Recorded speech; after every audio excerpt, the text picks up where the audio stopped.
tas dan dititipkan ke jamaah yang berada di depannya sampai ke meja ustadz. Hadirin yang dirahmati Allah Subhanahu wa Ta'ala. Narasumber kajian tematik spesial pada siang hari ini adalah Ustadz Dr. Ariful Bahri, MA Hafidzohullah dengan tema Air Mata Hijrah. Sekilas tentang Ustadz Dr. Ariful Bahri, beliau merupakan dai asal Riau yang sejak tahun 2007 tinggal di Madinah dan menimba ilmu di Universitas Islam Madinah sejak jenjang pendidikan S1 sampai dengan S3. Beliau juga secara resmi dipilih dan diberi kepercayaan oleh otoritas pengurus dua masjid suci untuk mengajar pengajian resmi berbahasa Indonesia di Masjid Nabawi sejak tahun 2019. Demikian, atas perhatian dan kerjasama hadirin sekalian, kami mengucapkan jazakumullahu khairan. Selanjutnya kepada Ustadz, kami persilahkan. Wassalamualaikum warahmatullahi wabarakatuh.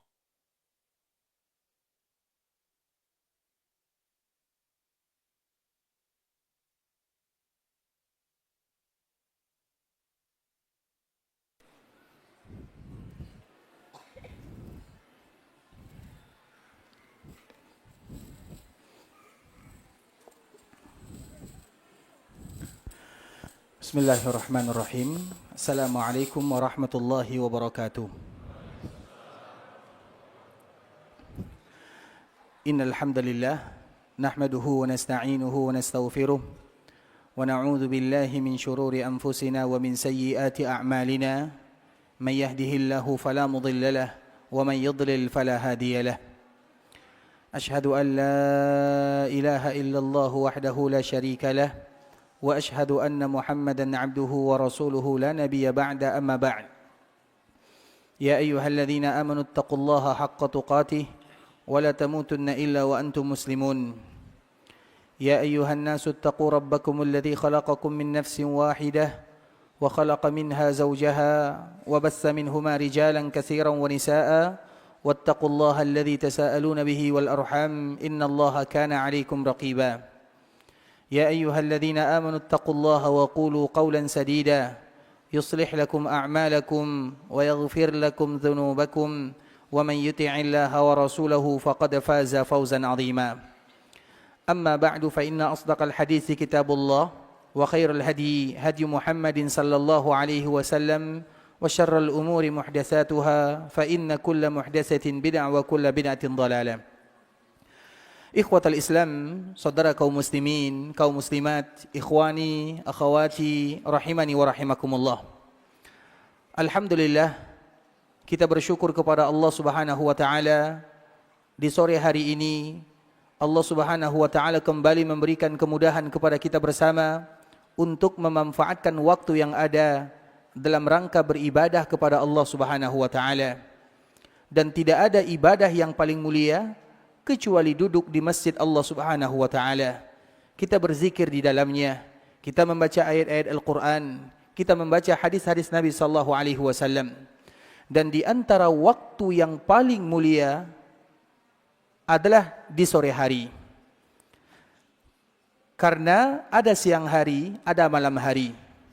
Dan biasanya waktu yang paling mulia di malam hari adalah yang terakhir. Sebagaimana waktu yang paling mulia di siang hari adalah yang terakhir juga. Sehingga dikala kita beribadah kepada Allah Subhanahu wa taala di waktu-waktu yang terakhir ini, maka pahalanya pun akan dilipat gandakan oleh Allah Subhanahu wa taala. Kalau seandainya ada di antara kaum muslimin yang ditanya, dikala kita ingin melakukan salat malam, kapan waktu yang paling bagus? Terakhir, sepertiga malam terakhir. Begitu juga di siang hari, di antara waktu yang paling mulia adalah di waktu yang terakhir. Kapan waktu yang terakhir? Yaitu setelah solat asar. Waktu asar itu ikhwatul Islam adalah waktu di mana syaitan, jin, iblis mencari mangsa. Sehingga dianjurkan bagi kita berzikir kepada Allah di waktu tersebut. Dan zikir yang paling mulia adalah membaca Al-Quran, membaca hadis-hadis Rasulullah sallallahu alaihi wasallam, dan itu merupakan di antara ibadah yang sangat luar biasa, diberikan pahala yang mulia oleh Allah Subhanahu wa taala. Karena apabila ada seorang hamba yang beribadah di waktu-waktu yang dilalaikan, maka ibadah yang dia lakukan dilipat gandakan pahalanya. Seperti misalnya dikala kita melakukan salat sunat duha, Salat sunat duha waktunya mulai dari matahari terbit sampai waktu zawal. Itu adalah waktu melakukan salat duha. Tapi kira-kira kapan waktu duha yang paling bagus? Kapan yang paling bagus? Yaitu di waktu yang dilalaikan oleh manusia. Kapan waktu yang dilalaikan oleh manusia? Sebelum zawal. Sebelum zawal jam 11.30 atau jam 11. Itu waktu yang dimana kita sudah lelah, kita sudah penat, kita ingin beristirahat. Tiba-tiba ada orang yang salat duha di sana, maka pahalanya dilipat gandakan oleh Allah Subhanahu wa taala. Begitu juga dari pagi kita sudah beraktivitas, tiba-tiba di sore hari banyak orang yang ingin memanfaatkan waktu, ingin istirahat bersama keluarga, pergi santai, pergi makan. Kemudian tiba-tiba ada orang yang memanfaatkan untuk beribadah kepada Allah, maka ingat itu adalah waktu yang paling indah memanfaatkan ibadah kepada Rabbul Izzati wal Jalalah. Dan semoga waktu kita ini merupakan waktu yang diberikan keberkahan oleh Allah Subhanahu wa taala. Kemudian salawat beriringkan salam semoga senantiasa tercurahkan buat junjungan alam Nabi kita yang mulia, uswah dan qudwah kita bersama Muhammad bin Abdullah sallallahu alaihi wasallam. Nabi sallallahu alaihi wasallam adalah suri tauladan bagi kita bersama. Nabi mengajarkan agama. Nabi sallallahu alaihi wasallam dijadikan contoh. Nabi sallallahu alaihi wasallam merupakan figur bagi kita bersama. Sudah merupakan kewajiban kita untuk mencintai baginda Rasulullah sallallahu alaihi wasallam melebihi dari segala-galanya. Bahkan ketika Umar bin Khattab radhiyallahu taala anhu datang kepada Nabi sambil mengatakan, "Ya Rasulullah, la anta ahabbu ilayya min kulli syai', la anta ahabbu ilayya hatta illa min nafsi, la anta ahabbu ilayya min kulli syai'in illa min nafsi." Engkau itu ya Rasulullah adalah orang yang paling aku cintai kecuali melebihi daripada diriku. Karena biasanya seseorang dikala mencintai orang lain, tidak mungkin dia mencintai orang lain dibandingkan dengan dirinya. Bagaimanapun kita wajib mencintai kita sendiri. Itu yang pertama. Nah, kalimat yang diucapkan oleh Umar itu kalimat yang biasa. Semua orang mengatakan yang demikian. Tapi untuk Nabi lain. Ketika Umar mengatakan, engkau orang yang paling aku cintai, melebihi dari segala-galanya, kecuali daripada diriku. Maka Nabi mengatakan, kalau demikian cintamu kepadaku, berarti engkau belum mencintaiku, wahai Umar. Sampai engkau mencintaiku melebihi dari cintamu terhadap dirimu sendiri. Maka setelah mendengarkan Nabi mengatakan kalimat ini, Umar bin Khattab kembali meralatnya. Ya Rasulullah, la anta ahabbu ilayya min kulli syai'in hatta min nafsi. Engkau adalah orang yang paling aku cintai, bahkan melebihi cintaku kepada diriku sendiri. Di saat itulah Nabi baru mengatakan, al-ana ya Umar. Sekarang engkau baru mencintaiku, wahai Umar. Dan itu merupakan tanggung jawab kita bersama. Apakah kita sudah betul-betul mencintai Nabi atau belum? Atau cinta kita masih dipertanyakan? Dan di antara bentuk kecintaan kita kepada Nabi adalah dengan sering-sering kita mengucapkan salam dan salawat kepada Rasulullah sallallahu alaihi wasallam. Sehingga Allah Subhanahu wa taala mengatakan, ya ayyuhalladzina amanu sallu. Apa arti sallu? Salah. Apa arti sallu? Salah. Sallu alaihi wa sallimu taslima. Apa artinya? Siapa yang jawab, angkat tangan.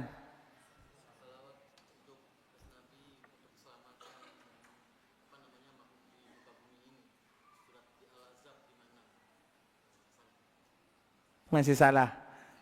Apa arti sallu? Agar kita tahu, ternyata kita masih banyak berhutang kepada Nabi sallallahu alaihi wasallam. Apa arti sallu? Sallu itu artinya adalah perbanyaklah bersolawat. Karena tidak ada kalimat syiddah di dalam bahasa Arab kecuali ada penekanan. Misalnya daraba, memukul. Tapi kalau ditambah syiddah bahasa kitanya ya. Kalau kita belajar tajwid, harokat, fathah, kasrah, dhamma, syiddah atau tasydid. Apa biasa yang kita ucapkan? Syiddah. Syiddah atau tasydid? Tasydid. Tasydid itu ikhwatul Islam. Kenapa tasydid disebut dengan tasydid? Untuk penekanan, penguatan. Setiap kalimat syiddah atau tasydid masuk ke dalam sebuah bahasa, maka makna berubah. Daraba artinya memukul. Kalau sudah masuk syiddah atau tasydid, daraba banyak memukul. Kita kembalikan kepada firman Allah, sallu. Ada syiddah atau tidak? Ada tasydid atau tidak? Wasallimu. Ada syiddah atau tidak? Ada tasydid atau tidak? Artinya perbanyaklah mengucapkan salawat dan perbanyaklah mengucapkan salam kepada Rasulullah sallallahu alaihi wasallam. Bukan kita maknakan, wahai orang-orang yang beriman, salawatlah kepada Nabi, salamlah kepada Nabi. Iya, itu sebahagian makna. Tapi makna yang sesungguhnya, perbanyaklah mengucapkan salawat dan perbanyaklah mengucapkan salam kepada Rasulullah sallallahu alaihi wasallam. Makanya apakah kita sudah melakukan yang demikian? Kalau satu kali kita baru bersalawat, belum kita melaksanakan ayat ini. Karena Allah tidak mengatakan kecuali dengan kalimat syiddah, tasydid, sallu. Artinya perbanyaklah mengucapkan salawat, wasallimu, perbanyaklah mengucapkan salam kepada Rasulullah sallallahu alaihi wasallam. Dan itu merupakan di antara bukti cinta kita kepada Rasulullah sallallahu alaihi wasallam. Perbanyak. Bukan satu kali, bukan dua kali. Satu kali, dua kali belum banyak namanya. Berarti kita masih berhutang kepada ayat ini. Karena ayat ini memerintahkan kita perbanyak mengucapkan salam dan salawat kepada Rasulullah. Dan itu adalah tanda cinta kita kepada baginda Nabi. Karena Nabi SAW pernah menyebutkan dalam sebuah ancaman yang berat, besar. Man nasiyas salata alayya. Siapapun yang lupa mengucapkan salawat kepadaku. Karena orang yang mencintai seseorang tidak akan pernah melupakan orang yang dia cintai. Itu kaidah cinta. Siapapun yang kita cintai, misalnya kita datang ke sini, kita tidak membawa anak-anak kita, kita pasti ingat anak-anak kita.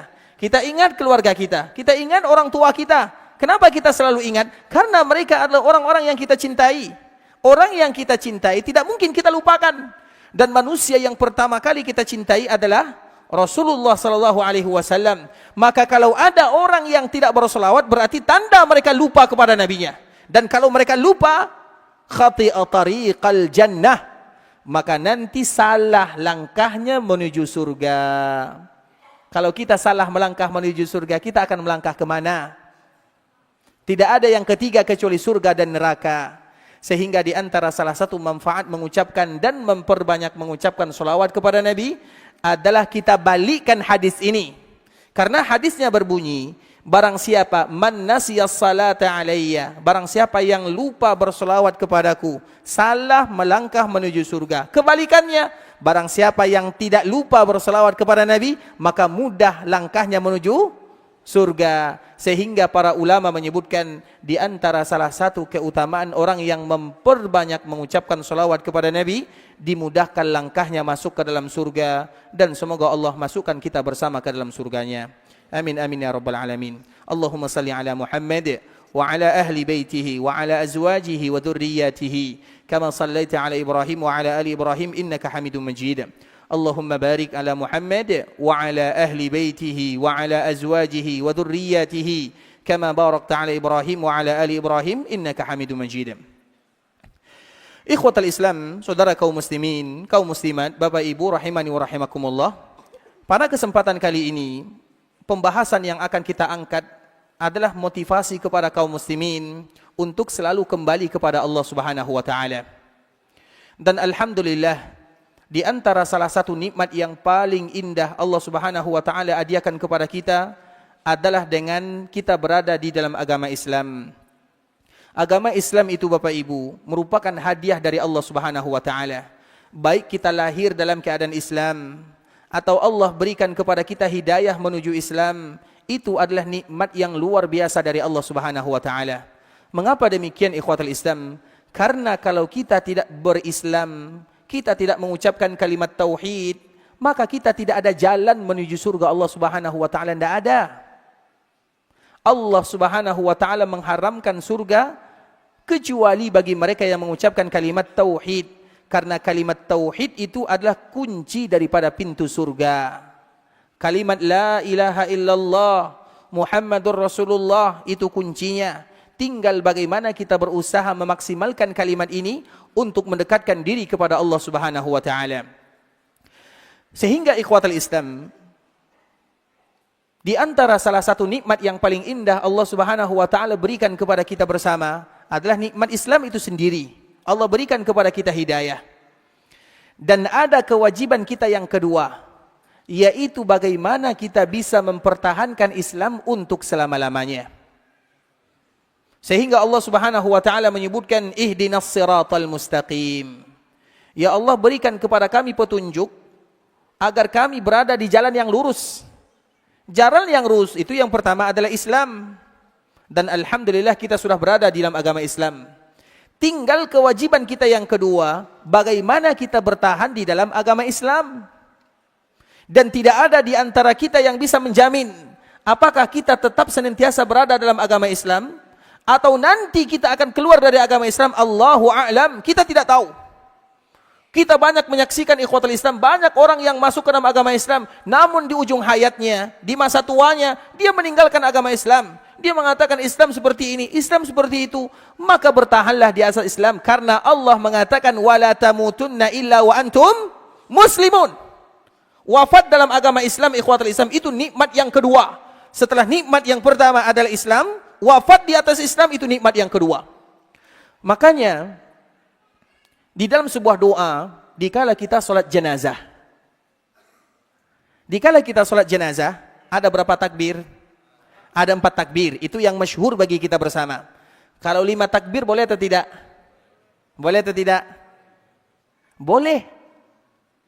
Kalau 6 boleh atau tidak? Tidak boleh. Kalau 7 boleh. Tapi biasanya yang dilakukan oleh kaum muslimin adalah 4 takbir sahaja.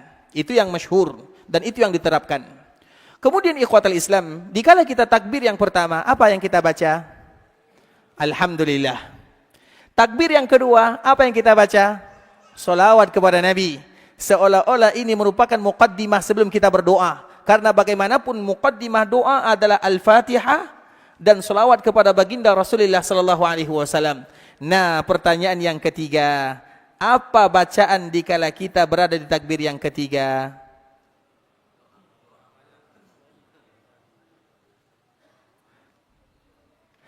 Allahumma ighfir li hayyina wa mayyitina wa syahidina wa ghaibina wa dzakarina wa unsana wa kabirina wa saghirina.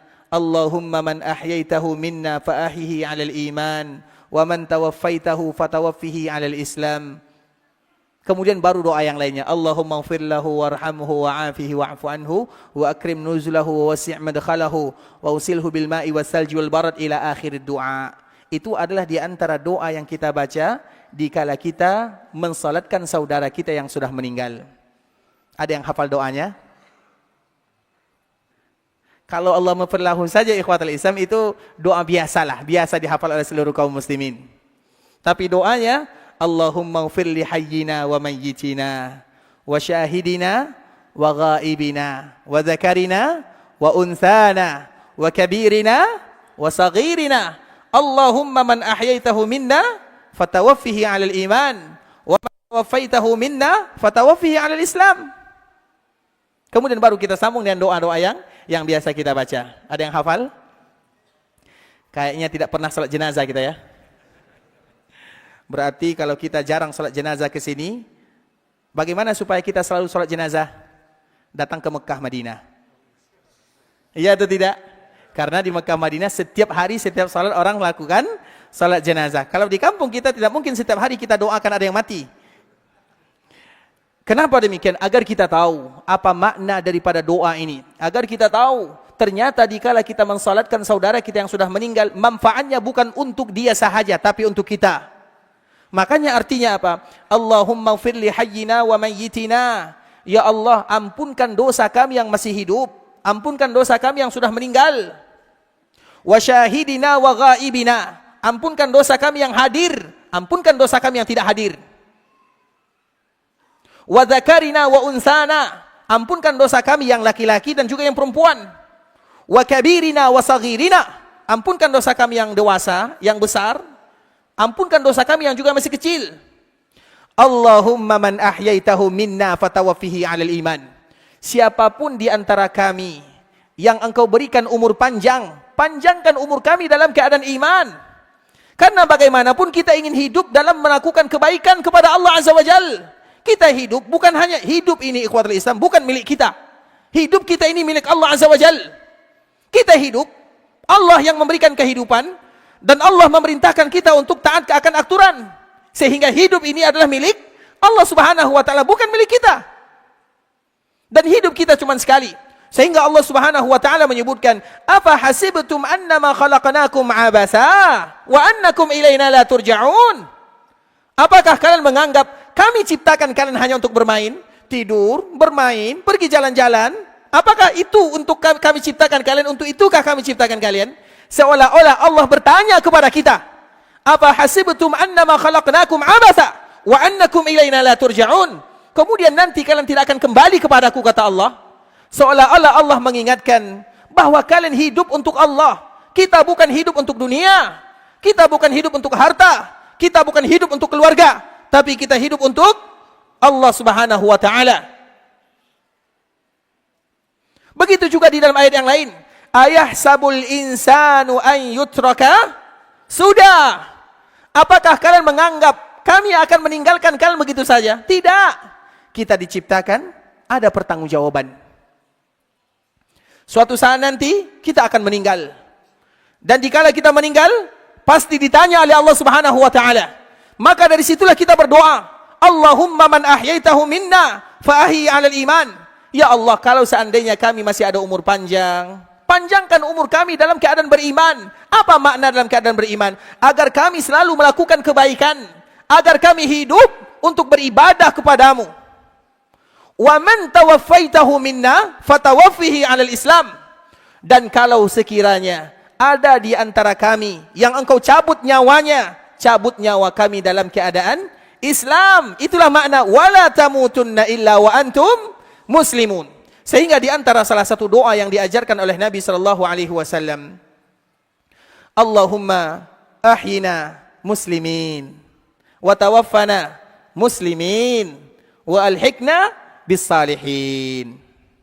Ya Allah, hidupkan kami dalam keadaan Islam, wafatkan kami dalam keadaan Islam, kumpulkan kami bersama orang-orang yang saleh. Doa ini tidak boleh ditinggalkan oleh kaum muslimin. Ada yang sudah hafal?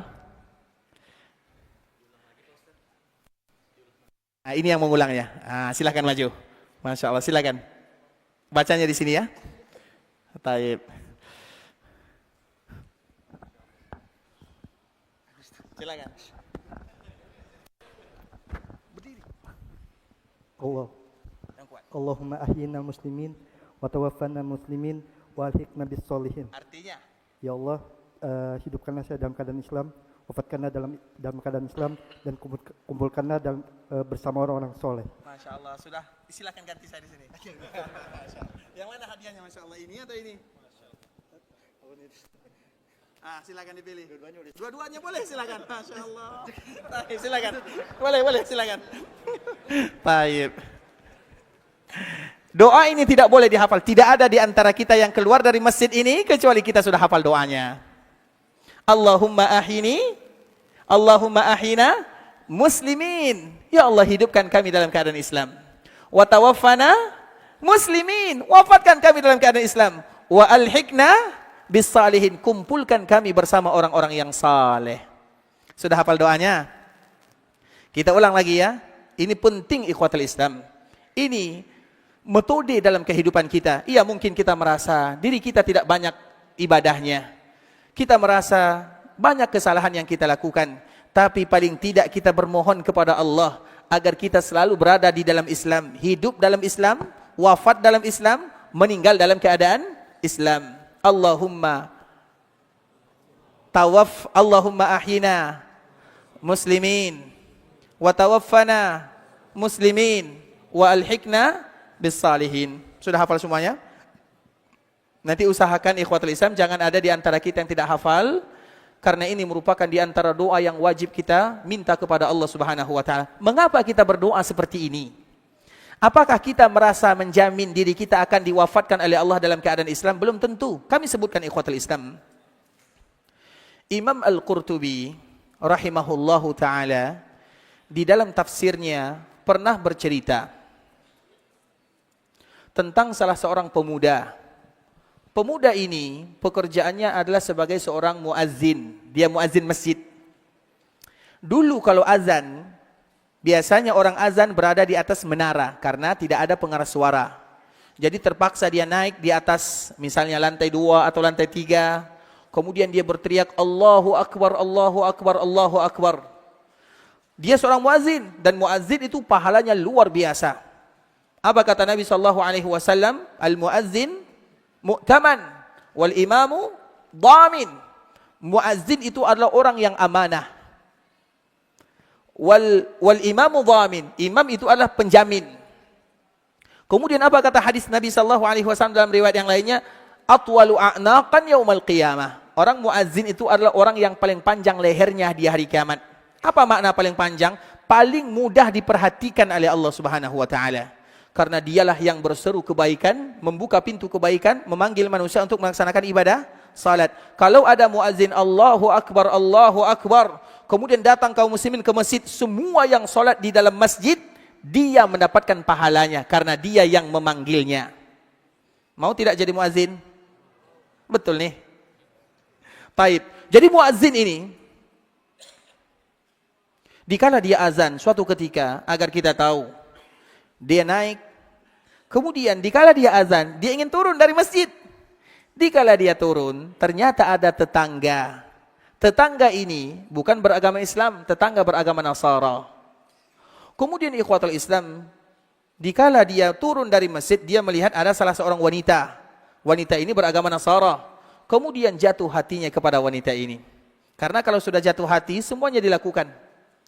Kemudian setelah dia azan, kemudian salat, tiba-tiba dia mendatangi rumah wanita ini dan mengatakan, aku sayang kepadamu dan aku ingin menikah denganmu. Wanita ini mengatakan, kita tidak akan pernah bisa bersama karena orang tuaku tidak akan pernah setuju. Kecuali kalau kamu meninggalkan agamamu, baru orang tuaku setuju. Kemudian dikala wanita ini mengatakan yang demikian, maka laki-laki ini tidak panjang berfikirnya. Dia langsung menemui orang tuanya dan mengatakan, saya berada di dalam agama kalian. Langsung pindah agama. Padahal dia ada seorang muazzin. Kemudian apa yang terjadi ikhwatal Islam? Maka terjadilah akad nikah. Mereka menikah. Dikala menikah, maka laki-laki ini naik ke atas rumah perempuan tersebut. Karena rumahnya juga ada 2 lantai. Naik, kemudian dikala dia naik, langsung terjatuh. Dikala terjatuh, langsung meninggal di sana. Islam dia tinggalkan, wanita tidak dia dapatkan. Allahumma ahyina muslimin, wa tawaffana muslimin, walhaqna bis-shalihin. Tidak ada di antara kita yang bisa menjamin bagaimana keadaan kita ikhwatul Islam. Tidak ada. Betapa banyak kita mendengarkan orang masuk ke dalam agama Islam, dia semangat, tiba-tiba dia keluar dari agama Islam. Kita tidak tahu. Dan itu banyak sekali kisahnya. Maka di antara salah satu kewajiban kita dikala kita berada di dalam agama Islam, berdoa kepada Allah. Apa doanya? Ini dia. Allahumma ahyina muslimin wa tawaffana muslimin wa alhiqna bis-shalihin. Karena itu merupakan di antara nikmat yang Allah Subhanahu wa taala berikan kepada kita bersama. Kemudian ikhwatul Islam, dikala kita sudah berada di dalam agama Islam, maka kewajiban kita adalah mengekang diri. Di antara kewajiban yang harus kita lakukan adalah bagaimana berusaha untuk beribadah kepada Allah Subhanahu wa taala. Karena banyak orang yang Islam tapi mereka tidak tahu apa itu Islam. Mereka mungkin Islamnya salat, orang salat, kemudian puasa ya puasa. Kadang ada yang tidak salat, kadang ada yang tidak puasa. Kadang ada di antara mereka yang Islam tapi mereka tidak tahu apa itu Islam. Oleh karena itulah ikhwatul Islam, itulah yang dinamakan dengan hijrah di jalan Allah Subhanahu wa taala. Karena memang pembahasan kita pada kali ini adalah air mata hijrah. Kalau pembahasannya air mata hijrah berarti kita hanya memberikan sedikit motivasi kepada kaum muslimin agar bagaimana kita istiqamah di dalam agama Allah Subhanahu wa taala, agar kita tahu untuk apa Allah menciptakan diri kita. Ada sebuah kisah yang sangat indah ikhwatul Islam. Kisah ini terjadi kepada salah seorang yang namanya Fudail bin Iyad. Fudail bin Iyad dulu dia adalah seorang perampok. Kalau bahasa kitanya begal lah, begal, perampok. Pokoknya orang kalau sudah tahu Fudail, maka yang mereka tahu adalah bagaimana dosanya, kejahatannya, maksiatnya, orang yang jahat. Kemudian Fudail ini suatu ketika Dia pernah keluar dari rumahnya, ingin melakukan aksinya, merampok, begal, mencuri, dan yang semisalnya. Tiba-tiba dia ketahuan. Maka dikala dia ketahuan, dia lari, dan lari. Ketika beliau lari, maka pada akhirnya beliau lari sampai di sebuah rumah atau sampai di sebuah masjid.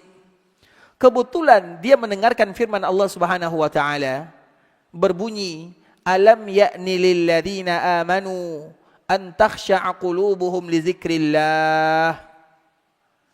Wahai orang-orang yang beriman, kapan waktunya kalian akan khusyuk beribadah kepada Allah Subhanahu wa taala? Kapan kalian akan tunduk kepada Allah?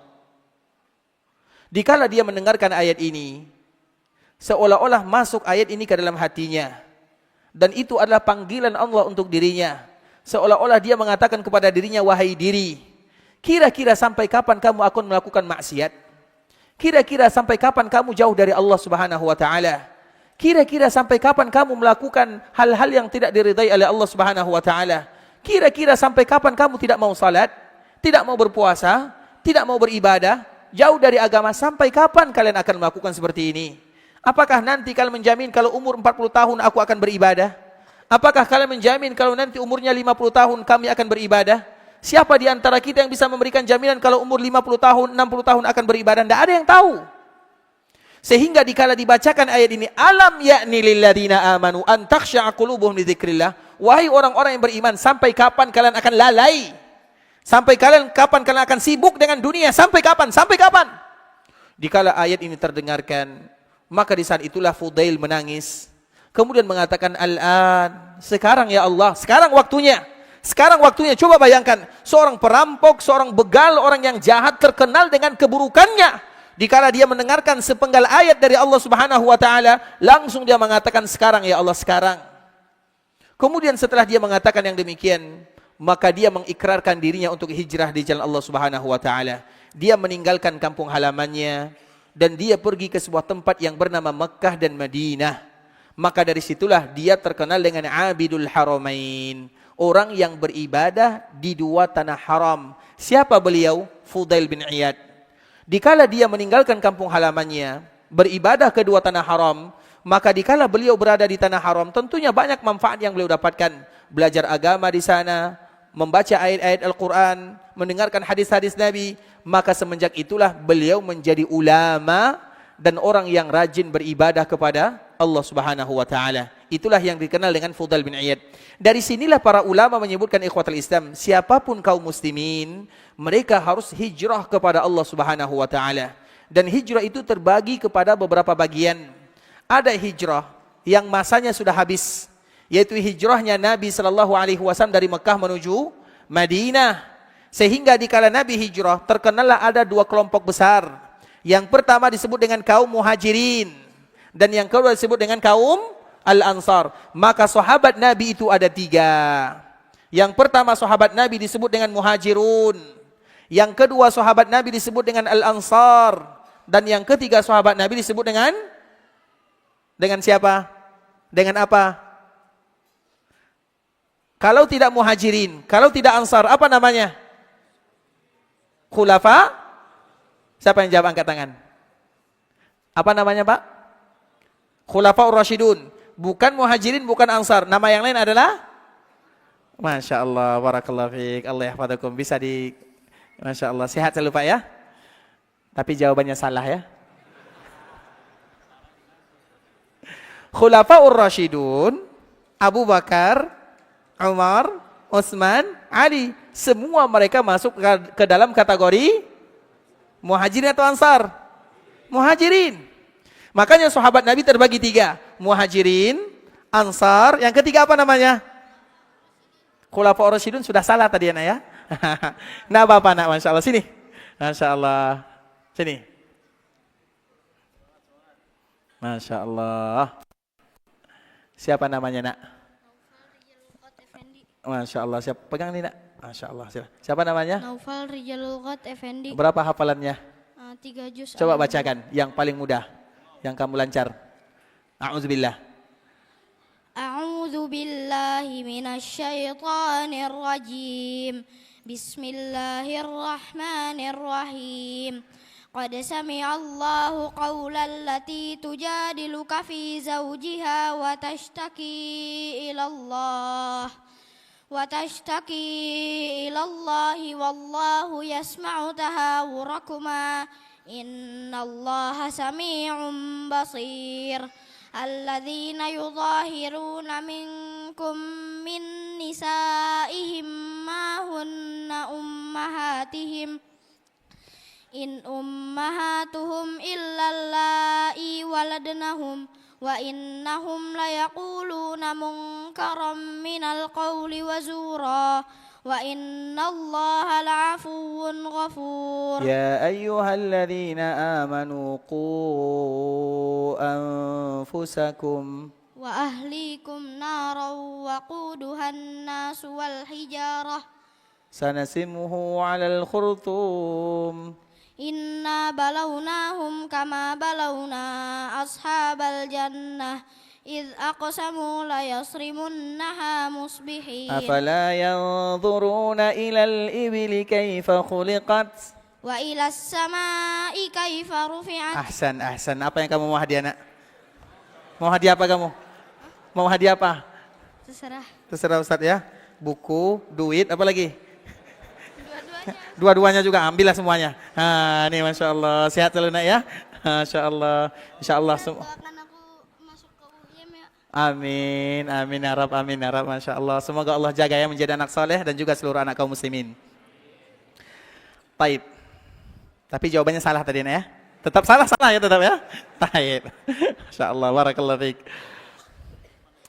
Sahabat Nabi, Muhajirun, Ansar, yang selain Muhajirun dan selain Ansar disebut dengan sahabat. Disebut dengan sahabat. Bisa dipahami? Kalau tidak Muhajirun, kalau tidak Ansar, maka mereka dinamakan dengan sahabat. Sudah selesai. Jelas kan? Cuman pertanyaannya ini, apakah semua sahabat mereka Muhajirun? Apakah semua sahabat Muhajirun? Apakah semua sahabat Ansar? Berarti sisanya apa namanya? Sahabat Nabi. Khulafa'nya 4, Ashabus Suffah hanya 80. Berarti namanya adalah sahabat Nabi. Nah, sekarang kita bahas satu persatu. Al-Muhajirun, kenapa mereka disebut dengan Muhajirun? Jangan jawab karena mereka hijrah dari Mekah menuju Madinah. Ini jawaban sudah lama. Harus update jawabannya. Siapa yang bisa jawab? Saya sudah kasih kisi-kisi ya, supaya nanti tidak menjawab kalimat ini. Kenapa disebut dengan Muhajirun? Orang yang pertama kali beriman kepada Allah. Berarti orang yang pertama kali beriman, kemudian mereka tidak hijrah, tetap berada di Mekah, disebut dengan Muhajirin atau tidak? Disebut tetap ya Pak ya? Masya Allah, silakan Pak, Masya Allah. Mungkin dioporkan ke belakang ya, Masya Allah, barakallahu fiik. Tapi jawabannya masih salah ya. Itu dia masalahnya.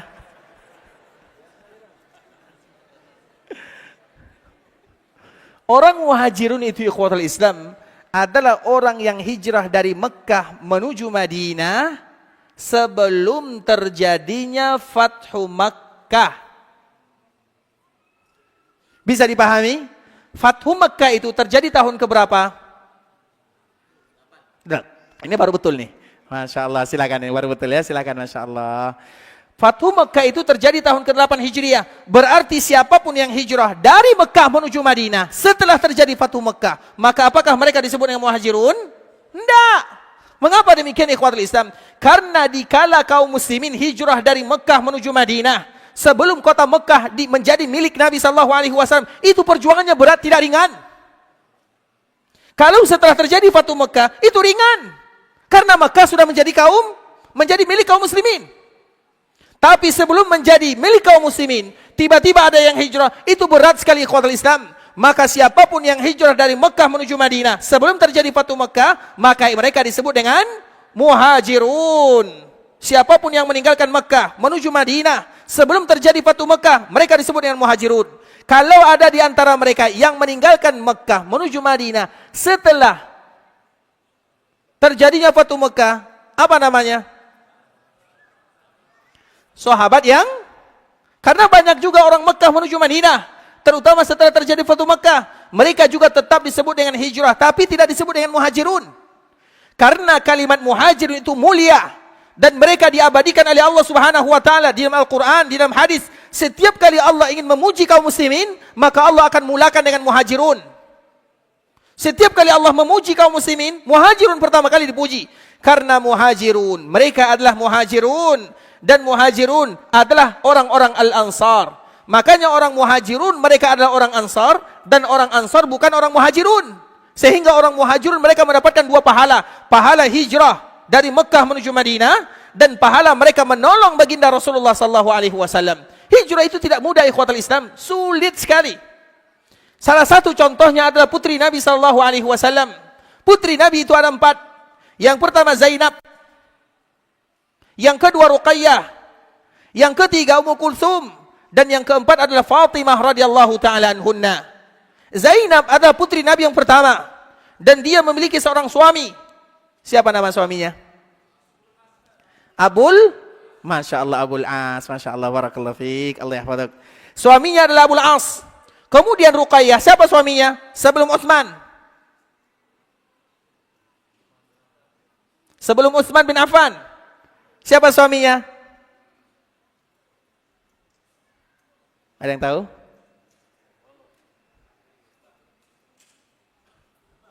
Siapa? Utsbah bin Abul Uzza. Betul nih? Iya. Siapa mengatakan betul? Iya betul? Masya Allah, insya Allah ya. Masya Allah, silahkan, Masya Allah. Sehat ya. Utsbah, kita kenal dengan Utsbah. Ada Utsbah, ada Utaibah. Kedua-duanya adalah anaknya Abdul Uzza. Abdul Uzza itu nama lainnya adalah Abu Lahab. Abu Lahab itu nama yang bagus. Lahab itu artinya orang yang paling paling tampan. Karena paman Nabi yang satu ini orangnya putih, tinggi, ganteng, semua keindahan ada pada dirinya. Maka disebut dengan Lahab. Maka dipanggil dengan Abu Lahab. Hanya saja jahat kepada Nabi, itu saja masalahnya. Kalimat Lahab itu bukan buruk maknanya, bagus maknanya. Dan dia namanya adalah Abdul Uzza. Dia punya anak 2 orang. Yang pertama Utsbah, yang kedua Utaibah. Dan itulah suami daripada putri Nabi Ruqayyah dan Ummu Kulsum. Abu Lahab menikahkan anaknya dengan anak Nabi SAW. Sehingga Zainab menikah dengan Abul As. Abul As itu adalah ponakannya Khadijah. Dan Zainab adalah anaknya Khadijah. Abul As suaminya ponakan Khadijah. Zainab adalah putrinya Khadijah. Ponakannya menikah dengan putrinya. Kemudian Ruqayyah menikah dengan Utsbah. Utsbah itu adalah anak paman Nabi, berarti sepupu Nabi. Utaibah juga sepupu Nabi, menikah lagi dengan putri Nabi bernama Ummu Kulsum. Dan Fatimah baru menikah dengan Nabi atau menikah dengan Ali bin Abi Thalib radhiyallahu taala anhuma. Ikhwatul Islam, dikala Allah Subhanahu wa taala mengizinkan Nabi sallallahu alaihi wasallam meninggalkan Makkah menuju Madinah, tidak semudah yang kita bayangkan. Makanya kalimat muhajirun adalah orang-orang yang mulia. Perjuangan mereka itu berat. Tidak sebayang, mereka meninggalkan Makkah menuju Madinah selesai. Tidak semudah yang dibayangkan. Makanya Allah Subhanahu wa taala memberikan pujian kepada mereka. Dan salah satunya Allah jadikan mereka ikon yang pertama kali. Misalnya nanti dikala kita dibangkitkan di akhirat, pertama kali kita dibangkitkan, apa yang terjadi? Kita dibangkitkan dalam keadaan tidak berpakaian, tidak ada sandal, tidak bersunat, semua kita sama rata. Pertama kali dibangkitkan, semua kita merasakan kehausan. Di saat itulah Allah berikan hadiah terindah berupa telaga, namanya Haudun Nabi sallallahu alaihi wasallam, telaga Nabi. Dan Nabi sallallahu alaihi wasallam menyebutkan, ana faratukum alal haud, man marra alayya syarib wa man syariba lam yazma abada. Wahai umatku, mungkin kita tidak berjumpa di dunia karena memang tidak ada umat yang bertemu secara langsung dengan Nabi di dunia.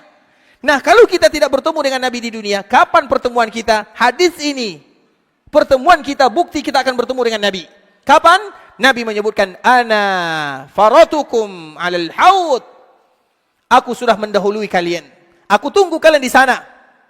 Man marra alayya syarib. Siapapun yang minum dari telaga Nabi, siapapun yang lewat, minum. Wa man syariba lam yazma abada. Siapapun yang minum tidak akan pernah merasakan kehausan selama-lamanya. Nikmat dari Allah sebelum surga, sebelum neraka, sebelum hisab, sebelum sirat, sebelum kita melalui fase-fase yang telah disebutkan oleh Allah Subhanahu wa taala. Pertanyaannya, siapa yang pertama kali minum dari telaga Nabi? Siapa? Muhajirun. Yang pertama kali minum dari telaga Nabi adalah Muhajirun. Kemudian setelahnya baru Al-Ansar. Tidak semua umat Nabi langsung minum dari telaga Nabi, tidak. Ada urutannya.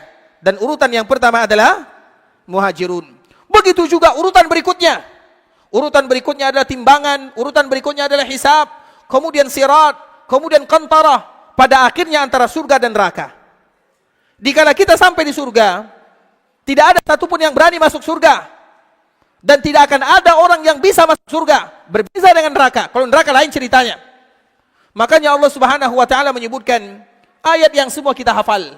Wasiqal ladina kafaru ila jahannama zumara hatta idza ja'uha futihat abwabuha. Ketika orang-orang yang melakukan dosa, maksiat, yang ingkar, mereka digiring menuju neraka Allah Subhanahu wa taala. Hatta idza ja'uha, sehingga dikala mereka sampai di neraka, futihat abwabuha, pintu langsung terbuka. Ketika pintu terbuka, tidak ada mukaddimahnya, langsung masuk. Sampai di pintunya langsung masuk, habis. Mereka langsung merasakan azab sesuai dengan amalan yang mereka lakukan di dunia. Tapi ketika Allah berbicara tentang surga, lain ayatnya. Wasiqal ladina taqaw rabbahum ilal jannati zumara hatta idza ja'uha wa futihat. Apa bedanya antara ayat pertama dengan ayat kedua? Kita perhatikan ikhwatul Islam. Untuk ayat yang bercerita tentang neraka, Allah mengatakan, wasiqal ladina kafaru ila jahannama zumara hatta idza ja'uha futihat. Kalau untuk ayat surga Allah menyebutkan hatta idza ja'uha wa futihat. Ada huruf waw. Untuk neraka tidak ada wawnya. Hatta idza ja'uha futihat. Untuk penduduk surga, hatta idza ja'uha wa futihat. Sampai di sini paham perbezaannya antara ayat surga dengan ayat neraka? Kenapa demikian? Penduduk neraka dikala mereka sampai di neraka tidak ada mukaddimahnya, langsung masuk. Sedangkan penduduk surga dikala sampai di pintu surga tidak boleh masuk. Tidak ada satupun yang berani masuk surga dan tidak ada satupun yang diizinkan masuk surga. Karena memang Allah berpesan kepada khazinul jannah. Orang yang menjaga surga, malaikat yang menjaga surga disebut dengan khazin. Dikala Allah berpesan, apa pesan Allah kepadanya? Tidak boleh satupun yang masuk sebelum yang namanya Muhammad bin Abdullah sallallahu alaihi wasallam. Sehingga dikala penduduk surga ingin memasuki surga, mereka tidak bisa masuk. Sampai yang pertama kali masuk adalah Rasulullah sallallahu alaihi wasallam. Maka Rasulullah mengatakan, dikala ingin memasukinya, malaikat bertanya, kamu siapa? Nabi mengatakan, ana Muhammadun, aku adalah Muhammad. Kemudian penjaga surga mengatakan, bika umirtu, aku diperintahkan oleh Allah untukmu. Artinya aku tidak boleh membuka pintunya kecuali untukmu yang pertama. Maka di saat itulah yang pertama kali memasukinya adalah Rasulullah sallallahu alaihi wasallam. Kemudian setelah Nabi memasukinya, siapa lagi yang masuk ke dalam surga? Yang tadi kita sebutkan, Muhajirun. Agar kita tahu, orang yang muhajirun, orang yang hijrah di jalan Allah itu tidak semudah yang kita bayangkan. Sehingga dengan kesulitan yang mereka hadapi, Allah berikan bonus, Allah berikan hadiah, hadiah di dunia dan hadiah di akhirat. Hadiah di akhirat tadi telah kita sebutkan, sedangkan hadiah di dunia adalah orang-orang yang dipilih oleh Allah Subhanahu wa taala. Maka itu adalah hijrah yang pertama. Hijrah yang pertama itu ikhwatul Islam adalah orang yang meninggalkan suatu tempat menuju tempat yang lainnya. Dan muqaddimahnya adalah para sahabat yang disebut dengan muhajirun. Siapapun yang kondisinya sama dengan muhajirun, maka dianjurkan bagi mereka untuk berhijrah. Apa maknanya? Contoh misalnya, kita tinggal di tempat yang sulit bagi kita beribadah. Kita tinggal di tempat yang menghinakan agama. Maka di saat itu kita harus mencari tempat yang memudahkan kita beribadah kepada Allah Subhanahu wa taala. Itu disebut dengan hijrah. Kemudian hijrah yang kedua, karena hijrah itu ikhwatul Islam. Kenapa hijrah disebut dengan hijrah? Diambil dari kata-kata hajara. Hajara itu artinya hajar. Hajar apa makna hajar? Meninggalkan. Makanya di dalam sebuah hadis Nabi sallallahu alaihi wasallam, la yahjuru muslimun. Tidak boleh seorang muslim berhijrah dari muslim yang lainnya. Hijrah itu maknanya banyak. Dan di antara makna secara bahasa itu meninggalkan. Dan seorang muslim tidak boleh meninggalkan saudaranya sesama muslim lebih daripada 3 hari. Kalau itu urusan dunia. Kalau itu urusan dunia. Seperti misalnya masalah hutang piutang, masalah batasan tanah, masalah muamalah. Dia kesal kepada saudaranya. Iya, dia kesal. Tapi tidak boleh lebih daripada 3 hari. Kalau urusan dunia. Tapi kalau urusan agama maka tentunya sesuai dengan kemaslahatan yang ada. Nah, dari kata hijrah inilah ikhwatul Islam, artinya meninggalkan. Yang pertama meninggalkan tempat. Yang kedua, meninggalkan teman yang kurang baik kepada teman yang baik. Itu juga disebut dengan hijrah. Karena seorang muslim, mereka tidak boleh kecuali berteman dengan orang-orang yang baik. Berteman dengan orang-orang yang mengajak mereka kepada kebaikan. Berteman dengan orang-orang yang mengingatkan mereka akan kematian. Berteman kepada orang-orang yang mengingatkan mereka akan surga dan neraka. Berteman kepada orang-orang yang mengajak dia untuk salat, beribadah kepada Allah Subhanahu wa taala. Cari teman yang seperti itu ikhwatul Islam. Teman yang akan mengingatkan kita kepada Allah Azza wa Jalla. Makanya kalau kita lihat para ulama, mereka betul-betul pertemanan mereka adalah pertemanan yang saling mengingatkan dan pertemanan mereka itu akrab. Karena harus kita mencari teman, itu hijrah namanya. Dan salah satu pertemanan yang paling indah ikhwatul Islam, tentunya para ulama, salah satu kisahnya adalah antara Imam Ahmad dengan Imam Syafi'i rahimahullahu ta'ala. Imam Syafi'i adalah salah seorang imam yang lahir pada tahun 150 Hijriah, meninggal pada tahun 204 Hijriah. Sedangkan Imam Ahmad lebih muda daripada Imam Syafi'i. Lahir pada tahun 164 Hijriah. Berarti berapa selisihnya? 14 tahun. Lebih tua Imam Syafi'i 14 tahun daripada Imam Ahmad. Kemudian ikhwatul Islam, dia meninggal pada tahun 241 Hijriah. Imam Ahmad lebih tua dan lebih panjang umurnya dibandingkan dengan Imam Syafi'i. Pertemanan mereka ini ikhwatul Islam, pertemanan yang sangat luar biasa karena Allah Subhanahu wa taala. Imam Syafi'i selalu memberikan pujian kepada Imam Ahmad. Imam Ahmad selalu memuji Imam Syafi'i rahimahullahu taala. Begitu juga kiranya kalau ada di antara kaum muslimin mereka yang mengambil pendapat Imam Syafi'i, maka jangan pernah mereka mencela orang yang mengambil pendapat Imam Ahmad misalnya. Begitu juga orang yang mengambil pendapat Imam Ahmad, jangan mereka mencela yang mengambil pendapat Imam Syafi'i rahimahullahu taala, karena mereka ini berteman.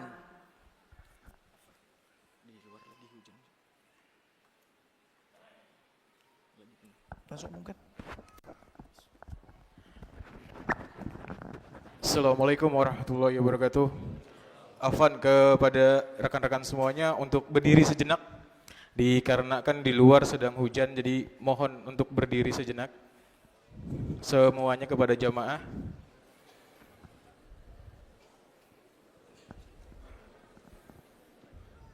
Untuk kau ikhwan silakan berdiri maju 1 langkah sekecil. Kami atur dulu sejenak untuk meja Ustadz.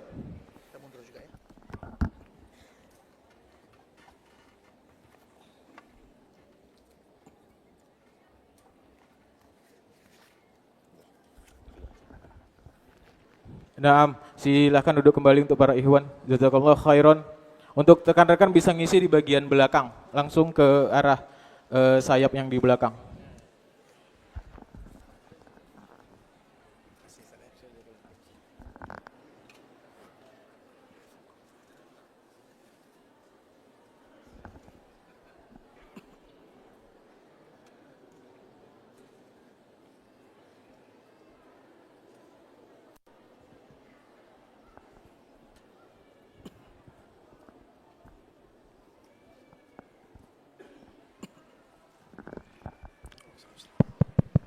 Ahwat. Untuk ahwat yang di atas, sisi sayap kanan dan sayap kiri bisa langsung diisi. Yang di pinggir kelas, yang di ruang kelas langsung bisa diisi. Syukron.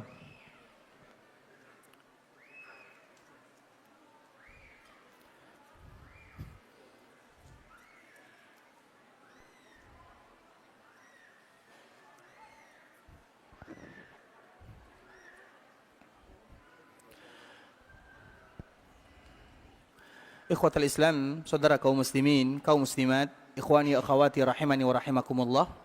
Semoga Allah Subhanahu wa taala ampunkan dosa kita bersama. Allah Subhanahu wa taala berikan keberkahan dalam kehidupan kita. Allah jadikan kita adalah hamba-hamba yang taat kepada Allah Subhanahu wa taala, dan semoga Allah mudahkan langkah kita di dunia dan dimudahkan langkah kita menuju surga Allah Subhanahu wa taala, dan kita dikumpulkan bersama orang-orang yang diridhai oleh Allah Subhanahu wa taala. Tidak ada di antara kita yang sakit kecuali Allah Subhanahu wa taala berikan kesembuhan. Tidak ada di antara kita yang berhutang kecuali Allah Subhanahu wa taala berikan kelunasan. Tidak ada di antara kita yang mendapatkan musibah kecuali Allah Subhanahu wa taala memberikan keringanan. Tidak ada di antara kita yang berdoa kepada Allah kecuali kita berharap agar Allah mengabulkan setiap doa dan permintaan kita bersama, dan Allah menerima amal ibadah kita, dan semoga Allah Subhanahu wa taala kabulkan itu semua. Amin amin ya rabbal alamin. Karena momen-momen seperti ini ikhwatul Islam, terutama dikala hujan turun, berdoalah sebanyak-banyaknya karena Allah sedang menurunkan rahmat dan kasih sayangnya, dan kita bersyukur kepada Allah Subhanahu wa taala. Di daerah kita sering turun hujan, tinggal bagaimana kita berdoa meminta kepada Allah Subhanahu wa taala. Di sebagian daerah ikhwatul Islam, hujan turun hanya 2 kali 1 tahun. 1 kali dalam 1 tahun. Dan setiap kali hujan turun, dan kita mengetahui di daerah kita ini 1 kali dalam 1 hari, 2 kali dalam 1 hari, kadang 1 kali dalam 1 minggu, itu adalah momen kita berdoa kepada Allah Subhanahu wa taala, karena hujan itu adalah barokah. Bahkan kalau ada di antara kita yang sakit, ada yang terkena sihir, ada terkena ain, ada yang diganggu, maka di antara salah satu obatnya adalah air hujan, dan semoga Allah kabulkan doa kita bersama. Kita lanjutkan ikhwatul Islam. Sebelum kita melanjutkan, siapa kira-kira di sini yang paling tua? Atau yang merasa paling tua? Ada? Siapa kira-kira yang paling tua? Yang di belakang, yang paling tua, Masya Allah. Berapa umurnya Pak? 70 ya? 77. Masya Allah. Masya Allah. Sehat selalu Pak ya? Ada yang bisa menyaingi? Ada? Berapa Pak? Ada lagi yang bisa menyaingi? Tawaran masih dibuka. Tentunya ini merupakan hadiah bagi kakek kita ya, yang sudah Masya Allah. Semoga diberikan kemudahan. Dan juga untuk kakek kita yang di belakang ya, semoga Allah berikan kesehatan, panjang umur, dan diberikan keberkahan dalam kehidupannya. Motivasi bagi kita bersama ikhwatul Islam untuk memanfaatkan hidup dalam rangka beribadah kepada Allah Subhanahu wa taala, atau dalam rangka mendapatkan ridha Allah Subhanahu wa taala. Tapi ikhwatul Islam, kita lanjutkan tentang pertemanan Imam Syafi'i dengan Imam Ahmad, karena cerita ini sangat indah. Imam Syafi'i dengan Imam Ahmad, kalau kita lihat mazhabnya, itu betul-betul bertentangan luar biasa. Tapi dalam masalah agama itu biasa. Dalam masalah muamalah itu tidak. Kadang-kadang kita harus belajar dari para ulama ikhwatul Islam. Iya, mungkin mereka kalau di atas meja itu begaduh, saling pukul meja. Kalau di atas meja karena mereka ingin menyelamatkan agama, karena tujuan mereka adalah agama. Tapi kalau di luar selesai semuanya. Bagaimanapun kita adalah ukhuwah, bagaimanapun kita adalah saudara, dan kita ingin mencari kawan-kawan yang saleh karena manfaatnya sangat besar. Bahkan di dalam sebuah hadis yang dikeluarkan oleh Imam At-Tirmidzi, di antara salah satu kemuliaan seseorang adalah ketika mereka berkumpul dengan orang-orang yang saleh atau berkumpul dengan kawan-kawannya. Makanya di akhirat, misalnya kalau kita di akhirat, dikala kita mendapatkan surga dan dimasukkan ke dalam surga, kenikmatan kita itu tidak akan pernah puas kecuali ketika kita dikumpulkan bersama orang-orang yang kita cintai. Maka Allah berikan bonus ini. Dan di antara salah satunya adalah orang-orang yang memiliki keluarga. Misalnya ayahnya masuk surga dan mendapatkan tingkatan surga yang paling mulia, maka Allah akan kumpulkan dia bersama keluarganya, anaknya, cucunya, untuk kesempurnaan kebahagiaannya. Begitu juga dengan kawan-kawan, teman-teman yang baik.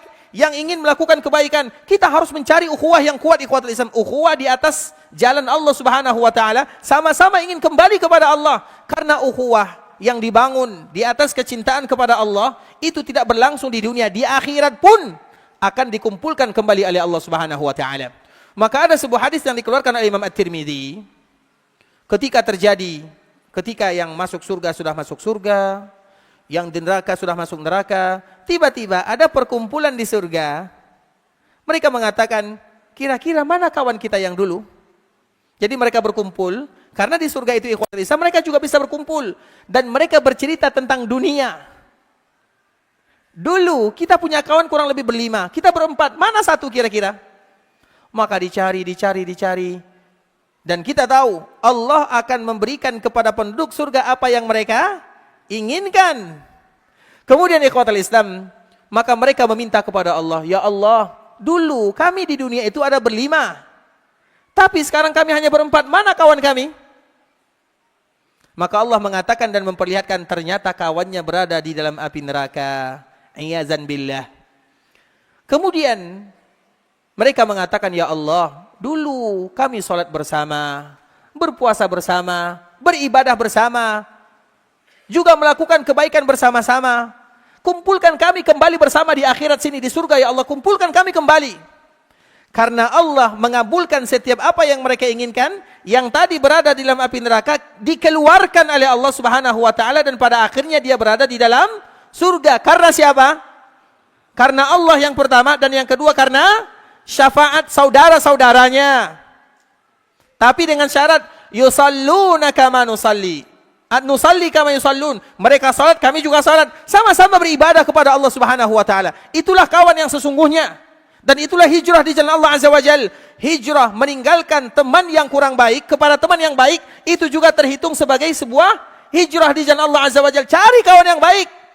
Karena kawan yang baik ini akan memberikan manfaat di akhirat. Minimal mereka akan menarik kita kalau seandainya kita tidak ditemukan di surga, kemudian mereka menemukan kita di neraka, dikeluarkan oleh Allah Subhanahu wa taala. Itu bukan perkara yang mudah ikhwatul Islam. Makanya teman yang baik, kenapa kita harus mencarinya? Karena kita ingin hijrah, dan dengan demikianlah Allah memudahkan langkah kita masuk ke dalam surga Allah Subhanahu wa taala. Makanya kita belajar dari para ulama. Seperti Imam Ahmad dan Imam Syafi'i yang tadi kita ceritakan ikhwatul Islam. Imam Ahmad dan Imam Syafi'i, mereka berbeza pandang dalam masalah fikih, itu biasa. Berbeza dalam masalah fikih itu perkara yang biasa. Dan itu merupakan di antara keluasan kasih sayang Allah Subhanahu wa taala. Kemudian ikhwatul Islam, walaupun mereka berbeza, tapi mereka saling memuji antara satu dengan yang lainnya. Dan saling mengambil ilmu antara satu dengan yang lainnya. Makanya Imam Ahmad, karena dia lebih muda daripada Imam Syafi'i, dia selalu memuji Imam Syafi'i dengan pujian yang sangat luar biasa. Bahkan keluarganya tahu, selalu mengatakan Syafi'i, Syafi'i, Syafi'i. Sehingga anak-anaknya merasa heran, Imam Syafi'i ini siapa kira-kira? Dan bagaimana keadaannya? Kenapa ayahku selalu memujinya? Karena mereka berteman karena Allah Subhanahu wa taala, saling berkunjung karena Allah, ukhuwah karena Allah, mengingatkan karena Allah, belajar karena Allah, semuanya karena Allah Subhanahu wa taala. Saling menguatkan satu dengan yang lainnya. Tiba-tiba ikhwatul Islam, Imam Syafi'i, dia berkunjung ke rumah Imam Ahmad. Dikala berkunjung, maka anaknya ini penasaran, kira-kira bagaimana keadaan Imam Syafi'i yang selalu dipuji oleh ayahku. Maka dia selalu memperhatikan Imam Syafi'i, gerak-geriknya. Kemudian ikhwatul Islam, sampailah Imam Syafi'i di rumah Imam Ahmad. Kemudian dikala sampai, Imam Ahmad menyediakan makanan sebagaimana biasanya ada tamu. Kemudian dikala disediakan makanan, Imam Syafi'i makan. Tapi pada kesempatan kali ini, Imam Syafi'i makannya tidak sedikit, makannya banyak sekali. Bahkan dihabiskan semua makanan yang ada. Sehingga anaknya heran, kok imam, ustadz banyak makannya. Biasa ustadz sedikit makannya. Kalau ada ustadz banyak makan, ingat itu baik-baik. Ini ustadz, ini bahasa dia kira-kira. Ini Imam Syafi'i, ini imam yang dipuji oleh ayahku, tapi makannya banyak. Karena biasanya makan banyak itu ikhwatul Islam. Ini mohon maaf ya, jangan marah ya. Jangan marah ya. Di dalam agama Islam, Umar bin Khattab, tapi jangan marah ya. Ini saya takut menceritakan ini. Di zaman Umar bin Khattab, mohon maaf ya. Umar sedang berjalan di pasar. Tiba-tiba bertemu dengan salah seorang yang sudah tua, yang agak berkah. Artinya berkah itu artinya berlebih. Jadi perutnya berkah. Jangan bilang buncit, bahaya. Berkah. Berkah itu artinya berlebih, iya atau tidak? Anak ini berkah artinya anak ini berlebih. Daerah ini berkah artinya berlebih. Jadi berkah itu artinya berlebih. Jadi orang ini perutnya berkah. Berlebih maksudnya, agak sedikit ke depan. Kemudian bertemu dengan Imam Syafi'i rahimahullah. Imam bertemu dengan Umar bin Khattab. Imam Umar bin Khattab langsung mengatakan seperti ini. Ma hadza ya fulan? Apa ini wahai fulan? Apa jawabannya? Barakah minallah. Ini keberkahan dari Allah wahai Umar. Apa jawaban Umar? Bal huwa azab. Itu adalah azab, bukan berkah. Kata Umar bin Khattab. Kemudian di saat itulah Umar mengatakan, wahai fulan, sesungguhnya kalau perut kita berkah lah istilahnya. Kalau perut kita berkah, yang pertama akan menyebabkan lemah. Yang kedua, mudah datang penyakit. Yang ketiga, sulit bangun untuk melaksanakan ibadah. Jangan marah ya. Ingat baik-baik. Nah dari situlah para ulama itu ikhwatul Islam, mereka melarang kita kalau makan jangan terlalu banyak. Karena nanti bisa jadi perut kita berkah. Kalau perut sudah berkah, mudah datang penyakit, kemudian lemah, kemudian sulit untuk beribadah kepada Allah Subhanahu wa taala. Makanya kita lihat para ulama itu ikhwatul Islam, tidak ada ulama yang perutnya berkah. Yang perutnya berkah tadi. Salah satunya Imam Syafi'i. Makanya karena bayangan anaknya imam, ulama, makannya sedikit. Tiba-tiba datang ke rumah Imam Ahmad, makannya banyak. Oh, ini imam yang dipuji oleh ayahku. Kok bisa makannya banyak? Kemudian ikhwatul Islam, setelah Imam Syafi'i makan, dia tidur. Dia bertanya lagi, inikah imam yang dipuji oleh ayahku? Masa sudah makan dia tidur? Mana ibadahnya? Mana salatnya? Mana tahajudnya? Kemudian diperhatikan selalu, pokoknya anak Imam Syafi'i ini, yang perempuan, karena yang biasanya yang tukang kepo itu laki-laki atau perempuan? Hati-hati ada ibu-ibu di atas ya. Taib. Dia bertanya, pengen tahu. Sehingga dia bergadang. Ingin tahu bagaimana ulama, ingin tahu bagaimana Syafi'i. Dia bergadang. Dilihat makannya, kemudian langsung tidur. Kemudian setelah fajar, Imam Syafi'i langsung bangun. Kemudian langsung bangun, dia pergi ke masjid, langsung salat, tidak ada wudunya. Sehingga putri Imam Ahmad ini, kenapa imam seperti ini? Imam yang selalu dipuji oleh ayahku, yang diagung-agungkan, yang dilebihkan, yang disebutkan semuanya. Maka Imam Ahmad juga tidak tahu jawabannya. Di saat itulah ikhwatul Islam, Imam Ahmad memberanikan diri bertanya kepada gurunya Imam Syafi'i. Karena dorongan penasaran. Kemudian apa yang terjadi? Imam Ahmad datang, wahai guruku Imam Syafi'i, ini karena anakku, ingin tahu. Yang pertama, ada 3 hal yang membuat dia ingin bertanya. Yang pertama, dia mengatakan, engkau menghabiskan semua makanan. Kenapa engkau makan banyak? Maka di saat itulah apa kata Imam Syafi'i? Aku tidak menemukan di dunia makanan yang paling halal kecuali di rumahmu. Maka itu kesempatan untuk memakan semuanya. Maka nanti kalau kita makan di rumah Ustaz, habiskan semuanya. Nah, itu yang pertama. Yang kedua, kenapa Imam Syafi'i tidur? Imam Syafi'i itu ikhwatul Islam, seorang ulama yang jarang tidurnya. Dalam satu malam, mungkin matanya tertutup, tapi akalnya selalu berputar untuk membahas tentang agama Allah Subhanahu wa taala. Sehingga dari sini para ulama menyebutkan mana yang lebih mulia? Ahli ibadah atau ahli ilmu? Mana yang paling mulia? Salah. Yang paling mulia itu adalah ahli ibadah sekaligus ahli ilmu. Iya atau tidak? Enggak ada yang betul ya. Taib. Imam Syafi'i menghabiskan malamnya, dia mungkin berbaring, tapi tidaklah dia keluar di waktu fajar kecuali dia sudah memecahkan banyak sekali masalah-masalah dalam agama. Itulah kepintaran Imam Syafi'i rahimahullahu ta'ala. Kemudian, dikala waktu fajar, dia langsung bangun dan sholat tanpa wudhu karena memang wudhunya karena dia tidak tidur di malam harinya untuk belajar agama Allah Subhanahu wa taala. Dikala mendengarkan seperti itu ikhwatul Islam, baru putri Imam Syafi'i, baru putri Imam Ahmad mengatakan, oh itu rahasianya betul-betul seorang ulama yang luar biasa. Artinya ikhwatul Islam, ini hanya sekedar cerita. Kedekatan antara Imam Ahmad dengan Imam Syafi'i itu sangat luar biasa. Maka begitu jugalah kiranya. Dan bukan hanya Imam Syafi'i dengan Imam Ahmad saja, semua para ulama, mereka dekatnya luar biasa. Begitu juga dengan kita yang mengikuti agama dan ulama tersebut. Jangan pernah kita jadikan mereka sebagai pertentangan dalam agama, karena kita ingin mencari ukhuwah karena Allah Subhanahu wa taala, dan kita ingin mencari teman-teman yang akan mengajak kita kepada Allah Subhanahu wa taala. Karena itulah disebut dengan hijrah di jalan Allah. Jadi hijrah yang pertama dari satu tempat ke tempat yang lainnya. Hijrah yang kedua dari satu teman yang buruk kepada teman yang baik. Hijrah yang ketiga, dan ini yang paling berat ikhwatul Islam, hijrah dari perbuatan buruk kepada perbuatan yang baik. Itu berat sekali. Hijrah dari perbuatan dari tempat ke tempat yang lain mudah. Hijrah dari kawan kepada kawan yang lain mudah. Tapi hijrah yang paling berat adalah hijrah dari perbuatan buruk kepada perbuatan yang mulia. Sehingga di antara salah satu kisah yang paling indah, yang dari kisah ini kita tutup insyaallah pembahasan kita, yaitu kisah yang terjadi kepada Husain. Husain ini ikhwatul Islam, anaknya bernama Imran. Anaknya dipanggil dengan Imran bin Husain. Imran bin Husain. Dia adalah salah seorang perawi hadis yang sangat banyak dari Nabi SAW.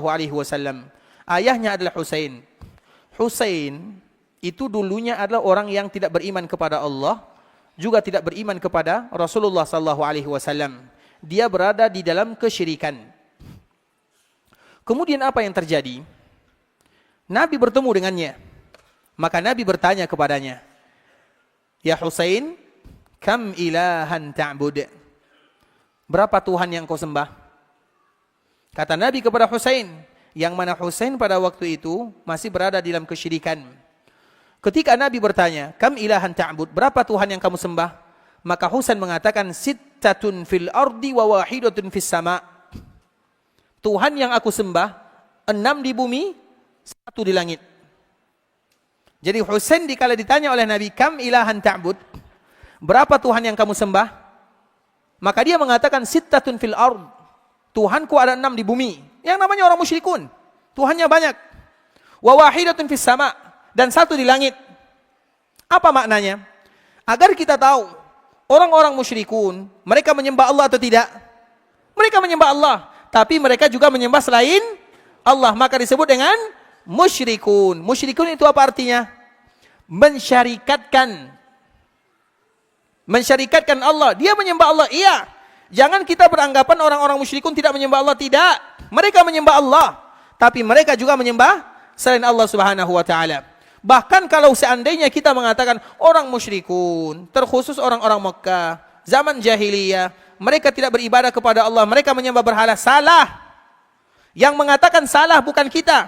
Allah yang menyebutkan, "Ma na'buduhum." Kami, kata orang-orang musyrikun ini di dalam surah Az-Zumar, "Ma na'buduhum illa liyuqarribuna ila Allahi zulfa." Kami itu tidak pernah menyembah patung. Jadi orang musyrikun mengatakan kami tidak pernah menyembah berhala, enggak. Kami tidak menyembah Hubal, Al-Lat, Al-Manat, enggak pernah kami menyembahnya. Mana abuduhum? Kami tidak menyembahnya. Illa liyuqarribuna ilallah. Kecuali agar kami semakin dekat dengan Allah, itu saja. Jadi orang musyrikun, mereka tidak pernah mengatakan kami menyembah patung, enggak. Tapi mereka mengatakan kami menyembah Allah. Tapi kami tidak mungkin langsung menyembah Allah kecuali melalui patung ini. Bisa dipahami? Tidak mungkin kami menyembah Allah kecuali melalui patung ini. Makanya Allah menyebutkan nama, "Ma na'buduhum illa liyuqarribuna ila Allahi zulfa." Kami tidak pernah menyembah berhala, patung, enggak, kecuali untuk mendekatkan diri kepada Allah. Begitu juga dengan Husain. Husain ini Nabi bertanya, "Kam ilahan ta'bud?" Berapa Tuhanmu? "Sittatun fil ardi wa wahidatun fis sama." 6 di bumi, 1 di langit. Artinya dia beribadah kepada Allah Azza wa Jal, tapi dia juga menyembah selain Allah Subhanahu wa taala. Kemudian dikala Nabi bertanya lagi, kalau sekiranya terjadi masalah yang berat kepada dirimu, Tuhan mana yang kamu cari? Karena Tuhannya ada 7. 6 di bumi, 1 di langit. Nabi bertanya, kalau kamu ada masalah besar, masalah yang berat, Tuhan mana yang kamu cari? Maka apa jawaban Husain? Alladzi fis sama', yaitu ilah yang ada di langit. Yang 6 ini tidak laku. Bisa dipahami? Itu fitrah manusia. Kita ikhwatul Islam, anak sakit, masuk rumah sakit, biaya besar. Apa yang pertama kali kita lakukan? Ya Allah. Bukan hanya kaum muslimin, semua manusia. Semuanya. Bukan hanya manusia, hewan pun demikian. Pernah ikhwatul Islam diceritakan oleh para ulama, seekor keledai. Ini kisah yang masyhur. Dituliskan di dalam kitab-kitab para ulama. Di musim panas yang tidak ada airnya, sehingga dia tidak bisa minum. Keledai juga makhluk Allah Azza wa Jal. Kemudian, dikala sudah lama tidak minum, mati, bahaya. Maka dia mengeluarkan suara yang sangat kuat dan mengadakan seperti ini. Seolah-olah dia memanggil Allah Subhanahu wa taala. Allah, tapi dengan suara dia tentunya. Itu diceritakan oleh para ulama ikhwatul Islam. Artinya, jangankan manusia, hewan pun kalau seandainya mereka berada dalam masalah, mereka akan mengadu kepada Allah yang ada di langit sana. Makanya kalau kita ada masalah, ya Allah, spontan, Allah. Sehingga Nabi bertanya kepada Husain, kalau kamu ada masalah, Tuhan mana yang kamu cari? Alladzi fis sama', Tuhan yang ada di langit. Selesai. Kemudian apa kata Nabi?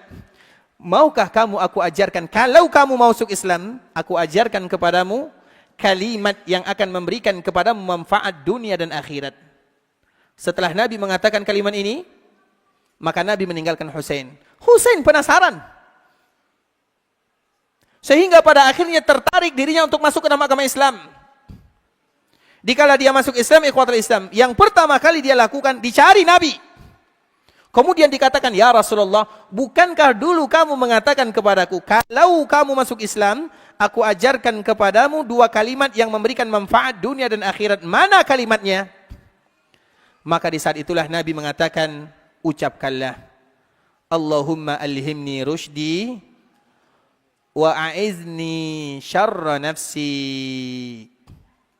Allahumma alhimni rushdi wa a'izni syarra nafsi. 2 kalimat ini adalah kalimat agar kita bertahan di atas agama Allah Subhanahu wa taala.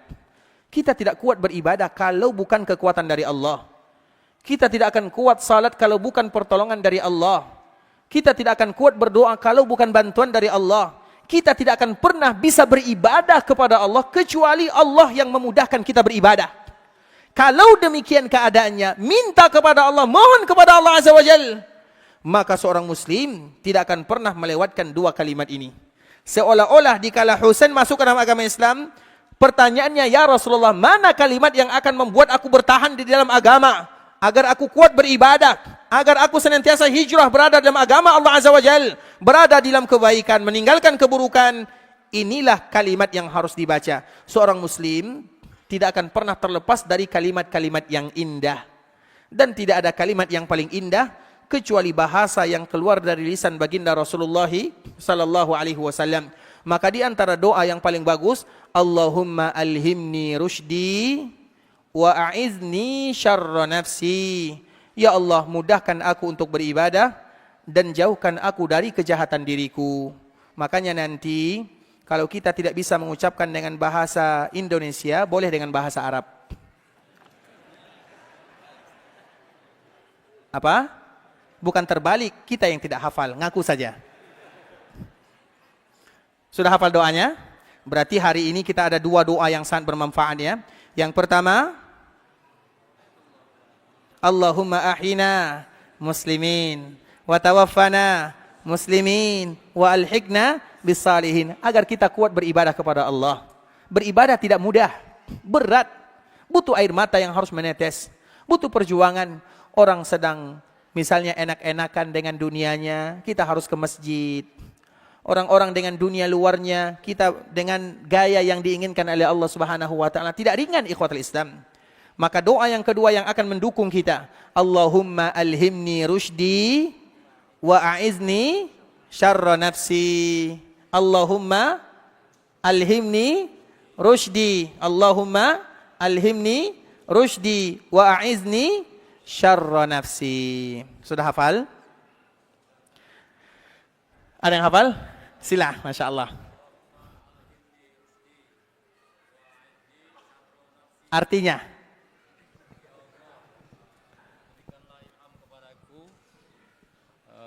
Petunjukmu, petunjuk. Terus? Petunjuk rusdi, petunjuk. Rusdin itu bukan petunjuk artinya. Kemudahan dalam Kemudahan. beribadah. Taib. Wa'idni dan aku berlindung dari kejahatan diriku. Wa'aizni, lindungilah aku Lindungilah aku dari min syarri nafsi, dari kejahatan diriku. Masya Allah, barakallahu fiik. Allah yahfaduk. Masya Allah, sehat selalu Pak ya. Masya Allah. Ini dua-dua lah ya. Nah, taib. Karena buku saya sudah diambil, berarti kita tutup pengajian sampai di sini. Buku saya tidak ada lagi. Tapi ikhwatul Islam, saudara kaum muslimin, kaum muslimat, ikhwani, akhwati rahimani wa rahimakumullah. Tanpa terasa ya, alhamdulillah waktu kita lebih dari 1 jam kita berada di sini, dan semoga perkumpulan kita ini adalah perkumpulan karena Allah Subhanahu wa taala, dan dengannya semoga Allah Subhanahu wa taala ampunkan dosa kita bersama. Sebagaimana Allah kumpulkan kita di sini, semoga suatu saat nanti Allah kumpulkan kita berada di dalam surganya bersama baginda Rasulullah sallallahu alaihi wasallam. Tapi ikhwatul Islam, saudara kaum muslimin, para ikhwani akhwati rahimani wa rahimakumullah, ada sesi tanya jawab. Kalau ada yang ingin bertanya maka kami persilahkan, dan masyaallah barakallahu fik. Tapi mungkin pertanyaan kita jawab yang berkaitan dengan tema dulu ya.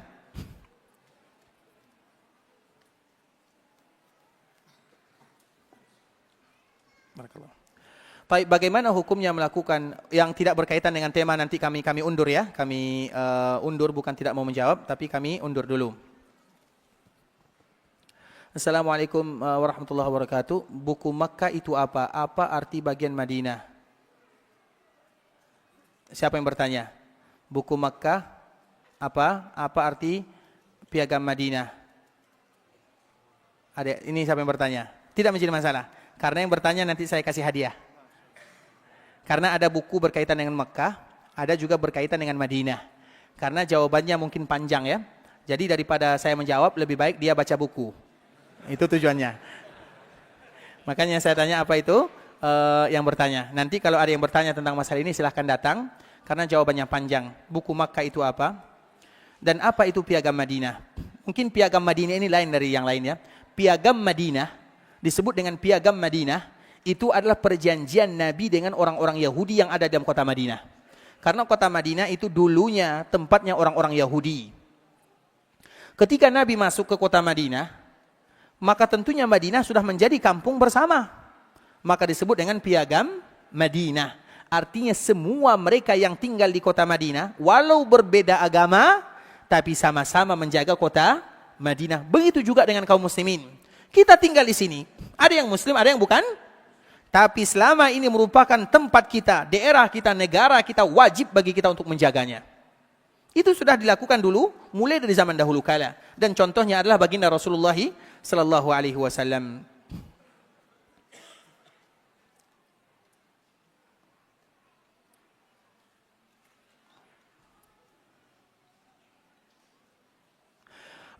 Benar adanya kita atau kata hijrah ke tempat yang lebih baik atau ke amalan yang lebih baik, salah satunya adalah berteman. Pertanyaannya, apakah kita ketika sudah berhijrah melupakan teman kita yang masih di dalam lingkungan maksiat, bahkan melupakannya? Ikhwatul Islam, berhijrah itu bukan berarti melupakan kawan. Meninggalkan bukan berarti melupakan. Meninggalkan bukan berarti melupakan. Karena bagaimanapun ketika ada orang yang berbuat maksiat, kita tidak pernah marah kepada dirinya, tapi kita marah kepada perbuatannya.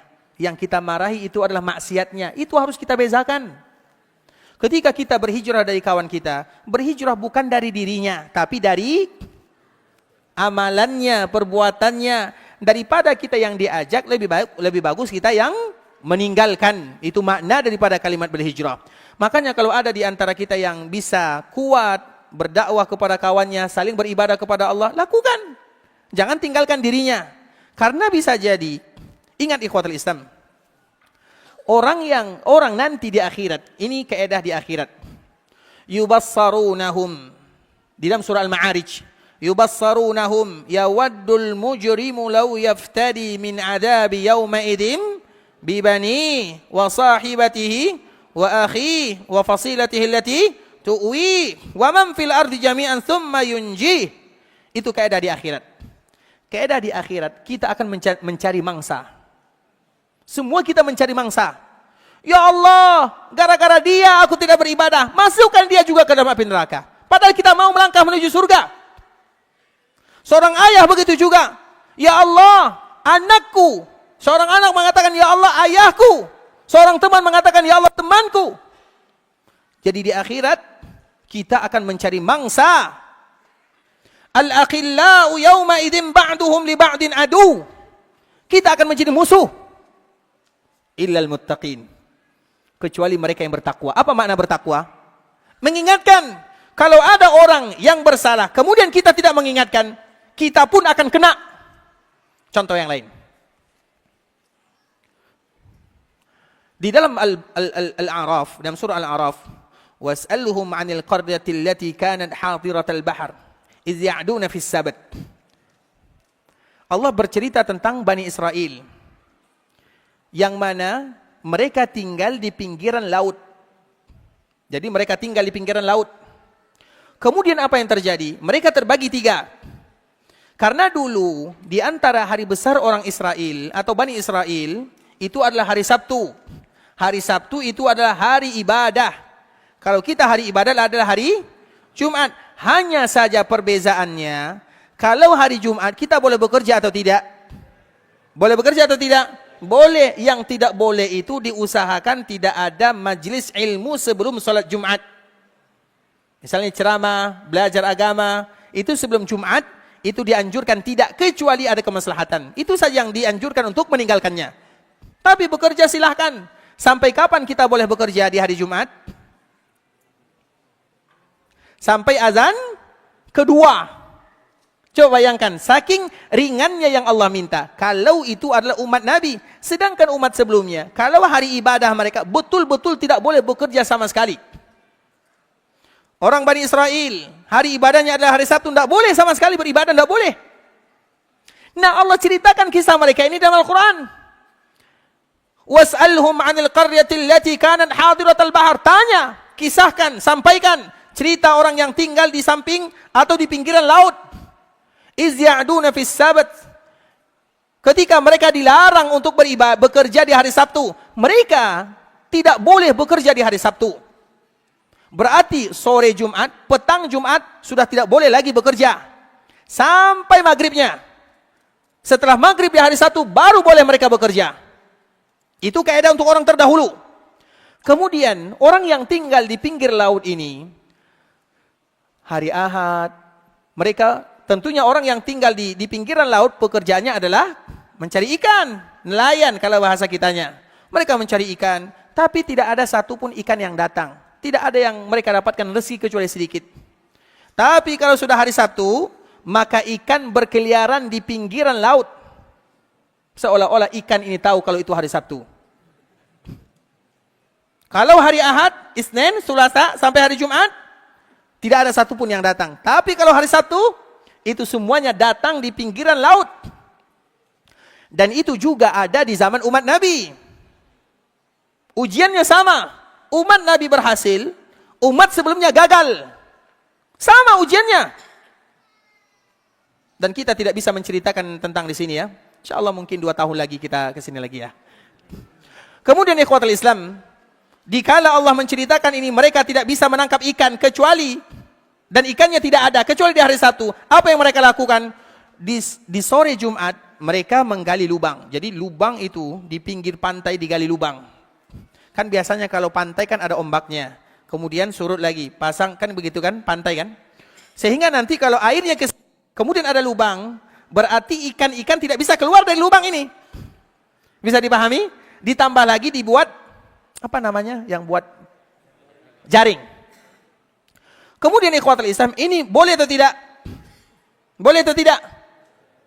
Boleh atau tidak? Dia membuatnya di petang Jumat. Sabtu mereka tidak beribadah. Hari Ahad nanti atau sorenya baru mereka ambil ikannya. Pertanyaannya boleh atau tidak? Boleh atau tidak? Sama orang berzakat. Zakat itu ikhwatul Islam. Kalau uang kita sudah sampai 80 jutaan, kalau sekarang ya kurang lebih 85 jutaan, uang yang tersimpan dan sudah lebih daripada 1 tahun, maka tahun berikutnya wajib kita keluarkan 2,5. Kemudian tiba-tiba kita datang kepada keluarga. Karena uang kita sudah sampai 85 juta. Ayo kita pergi restoran, kita makan mewah-mewah yang harganya sampai 5 juta. Tujuannya supaya uang kita tidak kena zakat. Kurang daripada 85 juta nggak kena zakat. Itu secara umum ya. Itu yang dia makan enak, uangnya berkurang, pada akhirnya kewajiban zakat gugur untuk dirinya. Boleh atau tidak? Itulah disebut dengan hilah. Itu disebut dengan hilah. Hilah itu bahasa kita ya, hilah, hela. Mencari cara lain. Ngeles, saya tidak tahu ya, ngeles. Pokoknya tidak bisa jalan ini, maka cari jalan samping. Makanya setiap jalan samping itu susah. Kemudian ikhwatul Islam, orang ini, Bani Israel, mereka mencari hilah. Iya, mereka tidak bekerja di hari Sabtu, tapi mereka sudah menggali parit, kemudian membuat jaring di sana. Sehingga dikala mereka berada di hari Ahad, ikan-ikan begitu banyak mereka tangkap. Itu dosa yang luar biasa. Nah, Bani Israel terbagi kepada 3. Yang pertama, orang yang melakukannya. Yang kedua, orang yang melihatnya. Dan mereka tidak menegurnya. Dan yang ketiga, orang yang melihatnya dan menegurnya. Terbagi kepada 3. 2 di antara mereka diazab oleh Allah, dihukum. Apa hukumannya? Menjadi kera. Coba bayangkan, bukan hukuman main-main. Dan kera itu ikhwatul Islam, hukuman yang paling berat. Dan tidak satu pun Bani Israel yang menjadi kera kecuali umurnya hanya 3 hari. Agar kita tidak mengatakan kalau kera-kera kita ini adalah jangan gara-gara kita marah kepada Yahudi Israel, kalian kera. Nggak. Mereka umurnya hanya kurang lebih 3 hari sahaja. Yang diselamatkan oleh Allah hanya 1. Yang tersisa hanya 1. Yang diazab 2. Yang pertama yang melakukannya. Dan yang kedua yang memperhatikan melakukannya. Mereka diam saja. Kalau di dunia seperti itu ikhwatul Islam, bagaimana kiranya di akhirat? Agama kita tidak akan tegak kecuali saling memberikan nasihat. Iya, yang berjudi kalian, yang berzina kalian, yang mabuk-mabukan kalian, tapi kalau sudah azab turun, semua kita kena. Begitu juga dengan kawan, teman. Makanya di akhirat itu di dunia, di akhirat kita akan mencari mangsa. Ya Allah, gara-gara fulan, dia melihatku melakukan ini, tapi dia diam saja. Masukkan juga dia ya Allah. Kita tidak jadi masuk surga gara-gara itu ikhwatul Islam. Begitu juga dengan teman. Kita tahu teman kita mungkin bisa melakukan atau melakukan kesalahan dosa. Kewajiban kita sampaikan, diterima atau tidak selesai. Kita tidak pernah memaksa, tidak pernah dituntut untuk memaksa. Ma'alaika illal balagh. Tujuan kita sampaikan, diterima alhamdulillah, tidak juga tidak menjadi masalah. Lakukan kewajiban, selesai.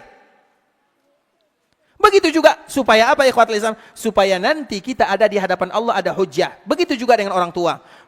Anak saya seperti ini, tapi ujung-ujungnya dia tidak mau, akhirnya dia mungkin tidak salah, dia tidak berbakti, dia melakukan kemungkaran. Kalau nanti kita dikumpulkan oleh Allah dan anak tersebut mengatakan, ya Allah orang tuaku, maka kita ada hujjah di hadapan Allah. Ya Allah, aku sudah sampaikan. Begitu juga antara suami dan istri. Mungkin suaminya baik atau istrinya baik, suaminya kurang baik. Ketika dikumpulkan oleh Allah, sudah ada hujjah. Ya Allah, aku sudah sampaikan. Kalimat aku sudah sampaikan, itu adalah hujjah yang akan bisa menyelamatkan kita dari api neraka Allah Subhanahu wa taala. Maka itu gunanya. Kita tidak boleh meninggalkan orang yang melakukan kesalahan, tidak. Sampaikan, diterima atau tidak, itu bukan urusan kita. Itu urusan Allah Subhanahu wa taala. Tapi ikhwatul Islam, mungkin karena waktu juga yang sudah jam 5.30 ya. Dibaca atau masih kita tutup sampai di sini? Tutup saja lah ya. InsyaAllah mungkin pada kesempatan yang lain. Semoga Allah mudahkan ikhwatul Islam dan kita selalu bermohon kepada Allah. Dan sebelumnya kita mengucapkan kepada pengurus Masjid Jakarta Garden City ya. Semoga Allah Subhanahu wa taala menjaga mereka dan memudahkan urusan mereka sebagaimana mereka telah memberikan kesempatan bagi kita bersama untuk duduk di sini membaca ayat-ayat Allah Subhanahu wa taala dan juga hadis-hadis Rasulullah sallallahu alaihi wasallam. Ikhwatul Islam, saudara kaum muslimin, kaum muslimat, ikhwani akhwati rahimani wa rahimakumullah. Sampai di sini pembahasan yang bisa kami sampaikan. Yang benar dari Allah Subhanahu wa taala, yang salah sudah pasti dari diri kami pribadi karena kurangnya ilmu kami, karena kebodohan kami, karena kejahilan kami, karena ketidaktahuan kami, dan kami mohon dimaafkan kalau ada bahasa-bahasa yang kurang tepat, kalimat-kalimat yang kurang bagus, penyampaian yang kurang berkenan, dan semoga ini bukan pertemuan kita yang terakhir. Semoga kita nanti kembali bersua di dalam majlis-majlis ilmu di rumah Allah Subhanahu wa taala yang dengannya kita berharap dan tamak akan ampunan Allah Subhanahu wa taala. Kita tutup dengan doa kafaratul majlis. Subhanakallahumma bihamdika asyhadu an la ilaha illa anta astaghfiruka wa atubu ilaik. Wa sallallahu wa sallim ala nabiyyina wa habibina wa khalilina wa sayyidina Muhammadin wa ala alihi wa sahbihi wa sallama tasliman katsira. Assalamu alaikum warahmatullahi wabarakatuh.